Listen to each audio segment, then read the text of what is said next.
love, social convention, gender roles, and religion. Charlotte Bronte's most famous novel challenges ideas on all these topics, and we are here to discuss it. I'm Charlene. And I'm Mike. And this is Jane Eyre Files.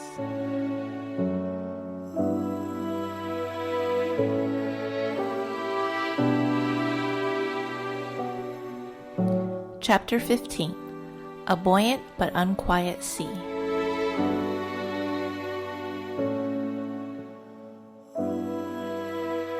Hello, husband. Hello, my cherished preserver. Aw, that's so sweet. Thank you. You preserved me. I like to think so. Yes. From all the figurative fires in my bed.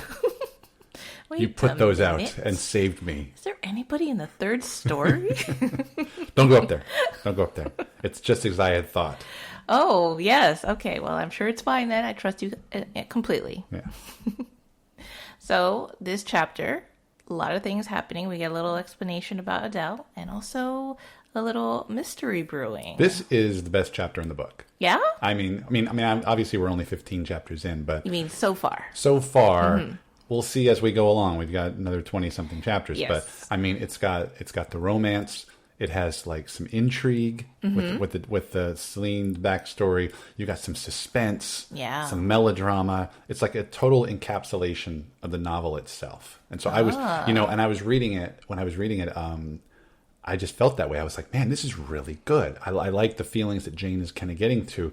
And then that was even before all the stuff happened at the end of the chapter. I was already thinking, this is one of the best chapters I've read so far. Yeah. Definitely the best chapter from the Thornfield years, because I was really wrapped up in the stuff at Lowood, because I thought that was pretty fascinating. But now we're, I'm happy with this chapter very much. Well, that might be something interesting to do when we get to the end of the book and the podcast, that we do like a roundup, like what's the best chapter? What's the best moment? You want to do a bracket? We're going to do a bracket? We could like think about 16, Sweet 16, and trying to narrow them down. Always sports. Okay, yes. So let's get into the chapter 15 Spark Note summary. A while later, Rochester fulfills his promise to Jane to tell her about his and Adele's past. He had a long affair with Adele's mother, the French singer and dancer named Celine Varens. When he discovered that Celine was engaged in relations with another man, Rochester ended the relationship. Rochester has always denied Celine's claim that Adele is his daughter, noting that the child looks utterly unlike him. Even so, when Celine abandoned her daughter, Rochester brought Adele to England so that she would be properly cared for. Jane lies awake, brooding about the strange insights she has gained into her employer's past. She hears what sound like fingers brushing against the wall, and an eerie laugh soon emanates from the hallway. She hears a door opening and hurries out of her room to see smoke coming from Rochester's door. Jane dashes into his room and finds his bed curtains ablaze. She douses the bed with water, saving Rochester's life. Strangely, Rochester's reaction is to visit the third floor of the house. When he returns, he says mysteriously, "I have found it all out. It is just as I thought." He inquires whether Jane has ever heard the eerie laughter before, and she answers that she has heard Grace Poole laugh in the same way. "Just so, Grace Poole, you have guessed it," Rochester confirms. He thanks Jane for saving his life and cautions her to tell no one about the details of the night's events. He sleeps on the library sofa for the remainder of the night. SparkNotes is getting to some details here, quoting the book and stuff. Intrigue. Yeah. Suspense. Like I said, so much happening in this chapter. Yes. So we begin with Adele's backstory. Finally get to know more about her and why she's at Thornfield. Yeah, two totally different. This chapter's not that long, but yet there's two totally different halves of the chapter. Oh yeah, and important information in both of them. Yeah, for sure, for sure. And like you said, it's. I think you were talking about it before, but like there's a double standard at the time that men were allowed and expected to be promiscuous, where the women were not. Like Rochester's really jealous, right? He has this big problem with Celine seeing somebody else. Yeah, that's true. But I guess maybe he should, because he is paying for a lot of her stuff, right? He has an expectation. Hopefully he was not seeing other women at the time he was dating Celine. Mm-hmm. But the fact that Rochester is telling Jane this story, which he acknowledges is a little strange to be telling a young and inexperienced girl like Jane about his affair, but Jane takes it all in with acceptance she seems to know that this is how things are at the time. But I wonder, does she? Like, I mean, I figure she's not very well versed in the ways of the world if she's just sort of come from living at the Reeds and then being in Lowood. Does she know how these grown men are supposed to act in relationships and stuff? She doesn't seem to express any shock or awe or just like what is happening. And even when thinking about Mr. Rochester later, she doesn't seem to judge him for that or be turned off by it. Nothing surprises her. Yeah, I guess not even a fire. No, she doesn't. And then from the Rochester standpoint, I feel like, confiding in Jane like this really shows his increasing comfort level with her. Like she's more than just some employee. And that's where, I guess, again, I mentioned, I'm going to keep reiterating this, but, this is the best chapter so far. We've turned a corner in their relationship where they're really, really getting deep into detail about their personal lives and totally feeling comfortable doing so. Yeah, they're connecting. And they probably spend a lot more time talking than maybe is proper, I wonder, for the time period. I like how, Jane mentions the fact that, like, when she sees him in the hallway, like, all of a sudden he'll kind of smile at her and he's nice. And then they have these little chats and together late at night. You see, he says sometimes he's a little bit moody, brooding. But she still seems to enjoy this. Cut back to a few chapters ago where you were saying how, like, I wonder if she wants to leave. And now it's like, no, I think she's ready to stay. Yeah, for sure. Yeah. So, when I was a teenager and I first read this book, the romantic tension growing between Jane and Rochester is really what kept me invested in the story for a while. I even remember, with the beginnings with Lowood and everything, I was a little bit bored, and then introduced Mr. Rochester and what's happening now, I'm really invested. And so it's funny to me because I just think that maybe it's because of this book that I just have this strong affinity for these kinds of stories with the will they or won't they romance, and the tension is continually strung out because there's all these delicious moments when they have feelings for each other, but they won't reveal it quite yet. And I was thinking back of, like, when I was a teenager, I was really into the X-Files. And noted romance, the X-Files. See, yes. That's the thing. It's just like I wasn't that into the more creepy storylines, although they were interesting. I wasn't really into scary stories. Well, I wasn't into watching scary stories. I did like reading scary stories. Gothic stories, by chance? Yeah. As long as you mix in a little bit of romance, then a little bit of horror is fine. Sure. And X-Files, had that, I guess. I guess X-Files would be very gothic, but in a way. I watched a handful of X-Files episodes here and there. I really, really liked the Fight the Future movie. Oh, did you? I was really impressed with that. Oh, yeah. And I think there was always some element, like you said, of Scully and Mulder, will they or won't they? But then it was like, I thought that was always second fiddle. Like, I thought the whole point was that they were investigating these creepy things. There was episodes that were just focused on that, and then there was other episodes that had little moments of their interacting, and you don't know exactly. I feel like Fight the Future had that moment too, when it seemed like they were almost going to kiss. Yeah, and then she gets stung. She gets stung in the neck by a bee or something like that. Yeah, those were great moments for me. I just ate that all up. I just think it's funny that when you talk about will they or won't they romance, and of all the shows to bring up, you bring up the X-Files. That was what I was obsessed with when I was a teen. Yeah, and I guess you maybe didn't watch as many sitcoms because that is such a common sitcom trope. I said pretty much every other sitcom has some sort of will they or won't they. Yeah. Unless it's a situation where the characters are already, like, broken up. Sometimes you'll see sitcoms where it's like it's a character and their ex have to work together or something. Yeah. But then I guess then you find yourself wondering, are they going to get back together? Back together, huh? Like, I got to remember, I watched Friends back when it first started, and I know the Ross and Rachel thing, it didn't take very long. I think by the second season, they got already hooked up. Oh, okay. They didn't string it out as long as X-Files. Yeah, I don't know if they strung it out. And I mentioned one of my favorite TV shows ever is Gilmore Girls. And that one, they did a really good job of stringing out the Luke and Lorelai romance where it was like where he was sort of judging all of her boyfriends because it seemed like every season she had a different boyfriend, and then they finally hooked them up around, God, I got to remember, I think it was season either 5 or 6. They finally hooked them up. Were they like best friends or something? Yeah, and I think, but that's what made it really interesting is because a lot of other shows that do it, and I think Dawson's Creek did a good job with this when they had Dawson and Joey. But they hooked up really quick. They hooked up like in the second, I think at the end of the first season. It was only a half season, so it was like, will they or won't they? Oh wow, they've resolved it. But I think with that, and especially with Gilmore Girls, what made that show, what made it kind of fascinating from the will they or won't they aspect is when they did hook them up, all the episodes after that were them coming to grips with it. Oh, right. It wasn't just like, all right, now we're together, it's great. It's more like, how are we doing this? We've been friends for so long. Now what do we do? Yeah. What next? And I did kind of like that. And it's, it's funny you talk about this book, and you said was there another book you were thinking of that kind of has a good will they or won't they? Yeah, I've mentioned that when I was a teen too, there was a book that I read just randomly. I think my friend had it, and it was called The Magician's Ward by Patricia Reed, and I highly recommend it. I just really enjoyed it. I actually bought a copy of it. I still have it. What's the premise? So the premise is pretty simple. It's just a magician who takes in a young lady and kind of trains her to be, in society. This is around 1800s England. And he's also trying to teach her a little bit of his trade, which is a magician, like a real magic though, not like today's kind of magician. Sure.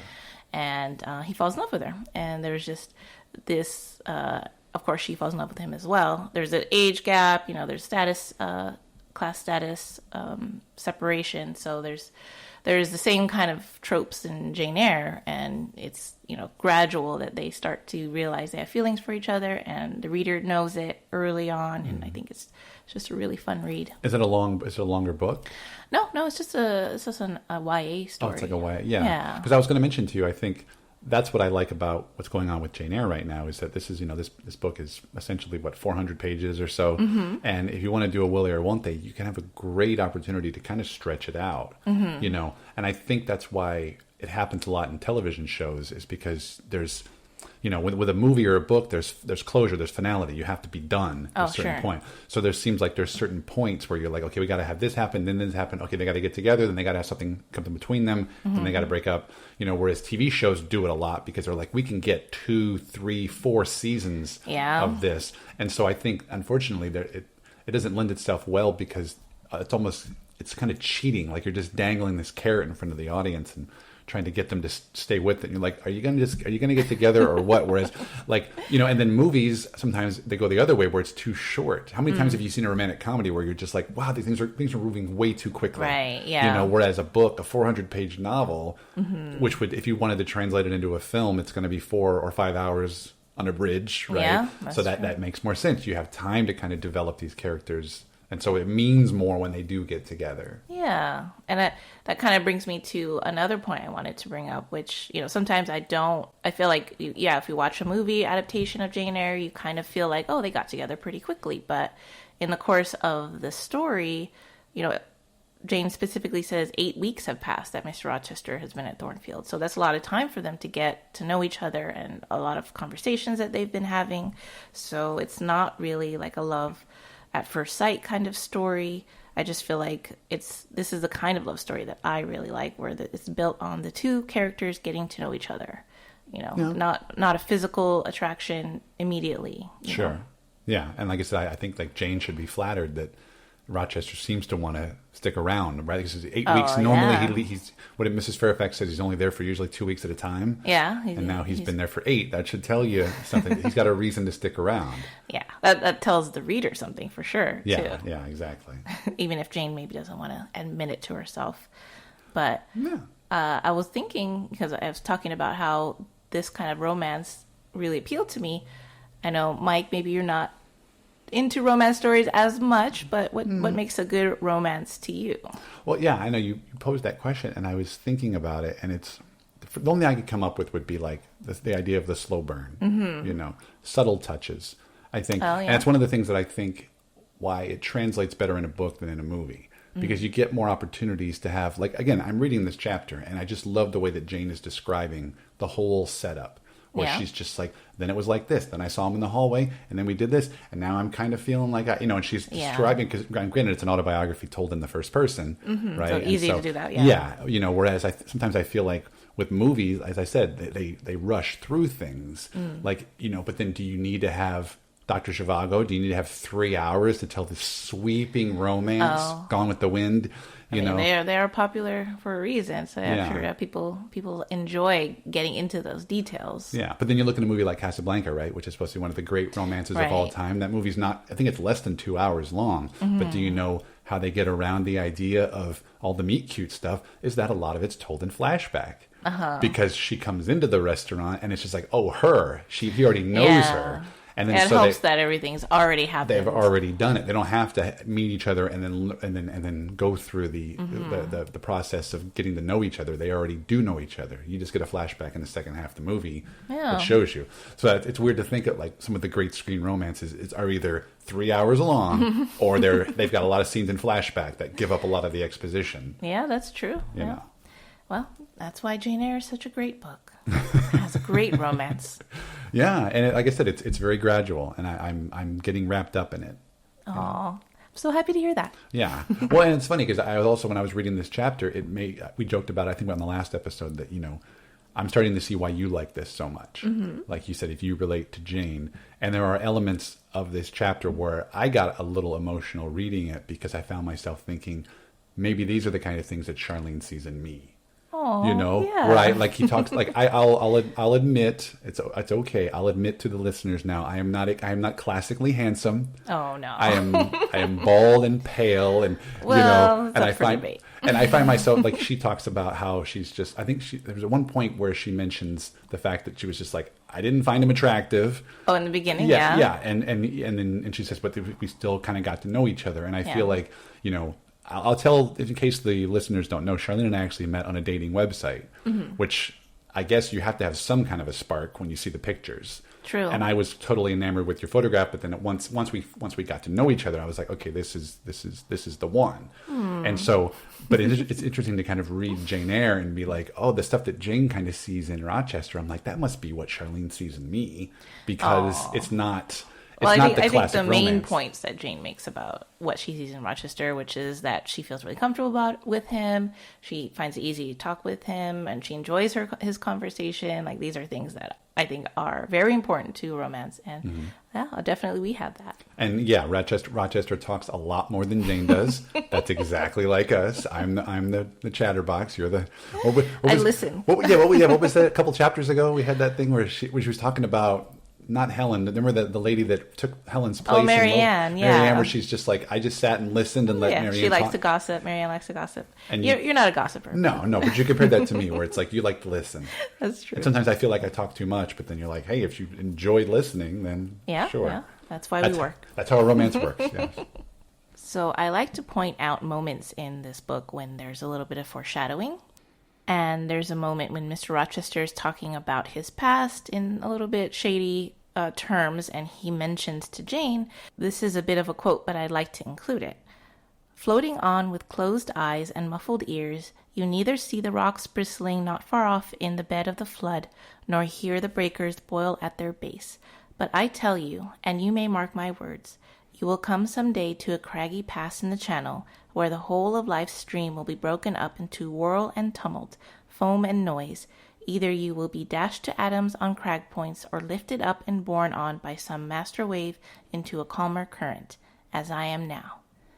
And, no spoilers yet, but that seems like it's going to be a very important illustration of something that will happen to Jane, and it kind of lends a little darker tone to Mr. Rochester's tale of woe. Makes it more gothic. Yeah, it brings the gothic elements more into play, of a little bit of mystery and sadness and darkness. And, that is coming into play in this chapter where we have these demonic laughs and an almost deadly fire.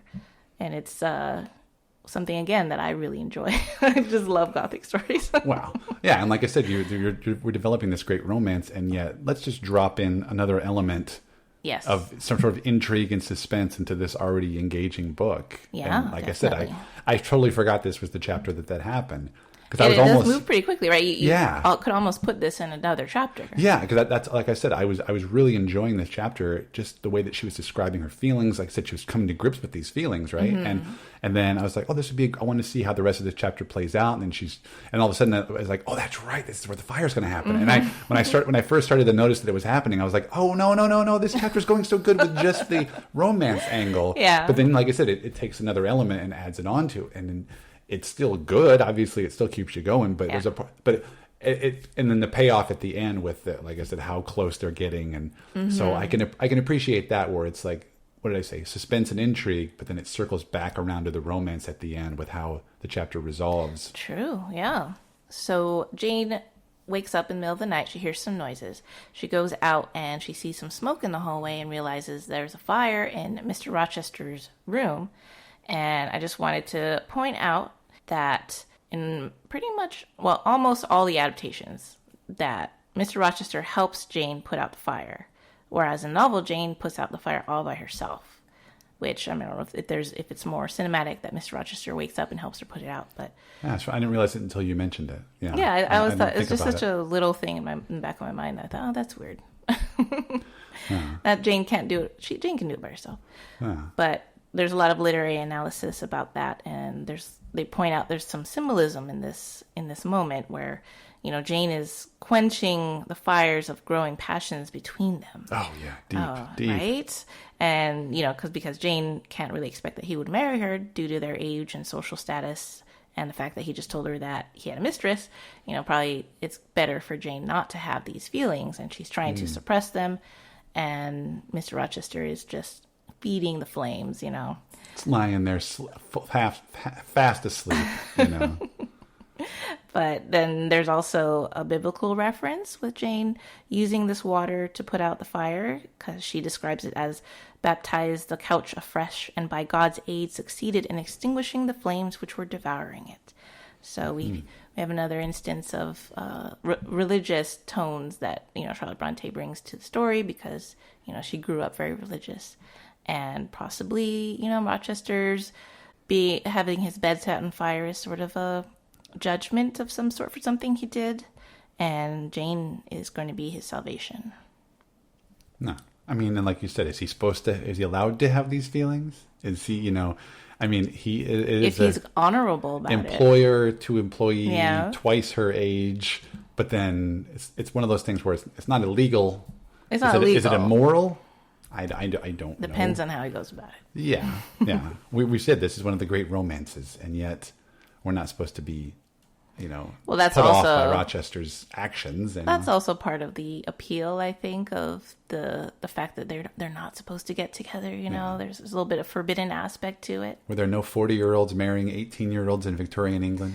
Well, maybe not of the status. The class status is probably a bigger hurdle. Yeah, orphans were just left to fend for themselves. They couldn't. Well, she's a governess. She has to stay and take care of the children. That's her job. That's true. And I'm, it's been 200 years, and I'm sure no one ever falls for the babysitter. Well, now that I mentioned that, the fact that I was obsessed with Jane Eyre as a teen and stories like it, also loved Sound of Music. That was very similar. This is true. I remember, I think the first time you showed me Sound of Music, I was like, no wonder you like Jane Eyre so much. They're so similar. There's got to be an age difference there, right? Yeah. Definitely. Not quite the same as Jane Eyre, a little bit smaller, but still. But Sound of Music never had a scene where the captain's bed is on fire. And so we do get, like I said, this heavily dramatic moment. And then after everything has been extinguished, Jane's quenching her desires, inner fires, but at the same time, all of a sudden we see Rochester come around. I don't know if it's because of he says the cherished preserver and says you saved my life. I wonder how at what point would he have woken up? Your bed is on fire. You should have, unless he was just totally drunk. He would have woken up. Yeah, but yes, she does still save his life, and then it leads to like this great exchange where he all of a sudden his feelings, they're not quenched. No. And he starts to see her in a different light, perhaps. But you heard an odd laugh. You've heard that laugh before, I should think, or something like it. Yes. There's a woman who sews here, Grace Poole. She laughs in that fashion. She is a singular person. Just so, you guessed it, Grace Poole. Now, you're no talking fool, are you? So say nothing of this. I will account for it. Return to your room. I shall do very well on the sofa in the library. Good night, then, sir. What, you're quitting me already? But you said I might go. But not without a word or two of goodwill. Not in that short, brief, dry fashion. Why, you saved my life. Saved me from a horrible and excruciating death. And now you propose to go as if we're mutual strangers. At least shake hands. I have pleasure in owing you so immense a debt. Good night, sir. There is no debt. I knew. I saw it in your eyes when I first beheld you. What, sir? That you would revive some goodness in me. Your eyes. That expression did not strike delight to my inmost heart for nothing. And people talk of natural sympathies. I've heard of good genii, and there are grains of truth in the wildest fable. My cherished preserver, good night. You're cold. Go then. I will, sir, when you release my hand. Your hand. Good night, sir. Yes. Good night. Yeah, this conversation after the fire just simmers with a lot of sexual tension. And the fact that Mr. Rochester, was close to death and he's really appreciative about Jane and what she did for him. I think that he's very close to revealing his feelings. Mm-hmm. And again, that's another element of that romance that I love. Is that he's just about to say something to her. And I mean this with pun intended. Mm-hmm. That's the slow burn. The slow burn that I love to see in a good romance. Yeah. Yeah. And then Jane also, she's trying to keep it together while she's there with him. But then when she gets back to her room, she's having a lot of emotions. That there's a quote that I really like that she says, "Sense would resist delirium, judgment would warn passion." Mm-hmm. That Jane is really trying to keep a level head about this and not fall head over heels in love with Mr. Rochester. It's too late. Too late, yeah. Like I said, the whole first half of the chapter, she's getting engrossed in this story about Celine, and maybe she's feeling sympathetic for him because mm-hmm. this woman has walked out on him and left him with this child. Yeah. And so, like I said, this simmering tension that it's already building up, and then this fire happens, mm-hmm. and then after it's over, she probably just is probably that much more interested in him after that. Like I haven't really talked about it, but I think she alludes to it in the first half of the chapter where she mentions her own mood improving mm-hmm. and how it kind of made her day that much more enjoyable. And I really feel like that's what's supposed to happen when you fall in love, right? Yeah. Isn't that there's nothing, I was thinking about that. There's really you can't describe that feeling. Yeah. I mean, I not to get too sentimental, but I never was in love before I met you. Mm. And once our romance started budding, it was, like I said, we were inseparable. We were together a lot. Mm-hmm. And I know that I know that feeling. I wish everybody would get a chance to experience that feeling. Yeah. And so it's great that an 18-year-old orphan who was at an institution who is now working at this manor, mm-hmm. she gets a chance to sort of experience it. Although the only problem is she has to decide, should I be feeling this? Yeah, and it's a credit to Jane that we've been with her through many years of her life now, and she's still very young and inexperienced, and she's dealing with these new emotions, but she's doing her best to deal with it in a way that's very mature. Mm-hmm. And again, Jane is such a strong character. Yeah, for someone so young, you're right. Yeah. Yeah. Well, we've come to the end of the episode, and we always like to wrap all of them up in the same way, and that is to recite a meaningful passage or quote from the chapter. So, Charlene, I'll let you go first. Give me your most meaningful passage from chapter 15. Well, very fittingly, since we just talked about this, my quote is, "So happy, so gratified did I become with this new interest added to life that I ceased to pine after kindred. My thin crescent destiny seemed to enlarge, the blanks of existence were filled up, my bodily health improved, I gathered flesh and strength." Again, Jane is just becoming more happier and healthier with these new feelings and new interests she has in life, as she says. That's the first half. That's before the fire, right? Yeah. That's again, that's part of the reason I told you I was really loving that chapter, because passages like that were just, oh God, you're feeling what she's feeling, and you feel happy for Jane because again, how much what she's saying here is, she said she ceased to pine after kindred. So before this, she did miss that she didn't have any family, and she said that her bodily health improved and she gathers flesh and strength. That means she wasn't feeling very great, I guess, before then. No She's burnt a little porridge, thin. no John Reed picking on her, right? This is... Yeah. The blanks of her existence were filled up. And I like that. I like that phrase. I'll give you the floor, Charlene. How did you feel when we first started dating? The blanks of existence were filled up. It's not like your life is empty. It's so much that you when you're single, I don't want to say, if you're single, you could still be happy and you can still feel fulfilled. But when you're in a relationship with someone who you really love, there is something different about life where you do feel like something that you didn't know was missing is now fulfilled. And I love that for Jane, and I love that for us. Oh, you're walking on air and all that stuff. Yeah. Yes. So, what's your quote?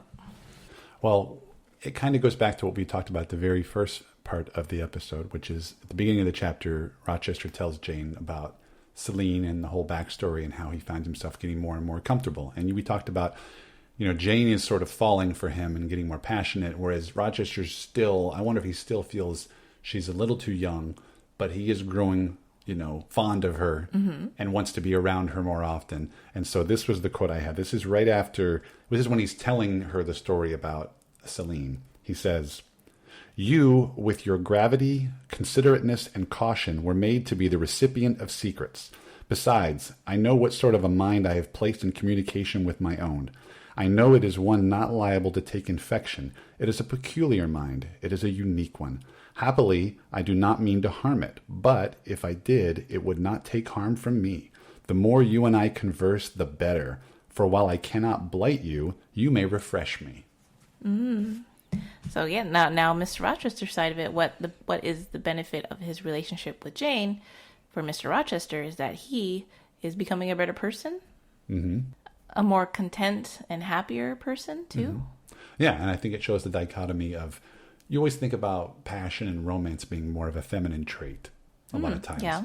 And so like we said, Jane has starting to develop these strong feelings, and whereas Rochester's kind of like, it's more of a slow burn again, where it's like he is developing some, but it's not as fiery for her. It's just more like, I like talking to you. I like when you're around. And maybe he, like many men, probably doesn't have he's not really good at expressing his feelings. And so I don't know about that. Well, I think he'll get there. Yeah. But I feel like right now, especially because I wonder if he's starting to wonder if it's immoral, the fact that she works for him and she's 20 years younger. Things, yeah. And so that's where it's like, maybe he doesn't realize he's subconsciously doing this, where he's like, he's inviting her out or inviting her down to have conversations with him at the fire, and then sometimes he doesn't know how to act. He's moody, he's drunk. I know I've been there, where it's like, if you like a girl but you don't know how to react, and then when you're trying to find excuses to hang out, but then you don't know what to say sometimes when you're there, and so you try to just be yourself. He always apologizes for his behavior a lot of times, but it's like I said, it's a slow simmer. So as much as Jane is having to come to grips with hers, I think Rochester is having to come to grips with his. And that's what makes this novel so much more dense. And that's what I really appreciate about it. Yeah, there's a lot of depth to the characters and the romance and their relationship. And there's a lot more complications to come. No! Thank you so much for listening. If you enjoyed our podcast, please subscribe and leave us a review on your preferred podcast platform. This really helps us grow and reach new listeners. If you want to talk Jane Eyre with me online, you can find me on Twitter and Instagram at AirGuide. That's EYRE. And if you want to hear more from me, I host my own podcast called Out of Touchstone, where my good friend Chad and I discuss all the films that Disney produced for their Touchstone Pictures label. You can also find me on Twitter at Mike DeKalb. Thank you, and farewell for the present.